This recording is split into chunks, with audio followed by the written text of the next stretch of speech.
Дубай бул мисалы башка бүт мисалы башка өлкөлөргө ачык болгон себептүү бул жака виза ачып келиш дагы оңой.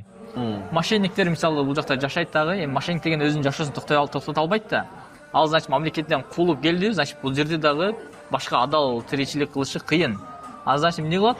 Ал дагы башка бирөөнү алдаш керек, дагы башка бирөөнү алдайт. Ушинтип, мындай айтканда акыркы учурда СНГ мамлекеттеринен бул жакта мисалы Дагестанда воздухан деп коет го, воздухан мошенниктер көбөйүп кеткен. Эптеп эле сиздин акчаңызды буну бүтүрүп берем, аны бүтүрүп берем деп алат дагы.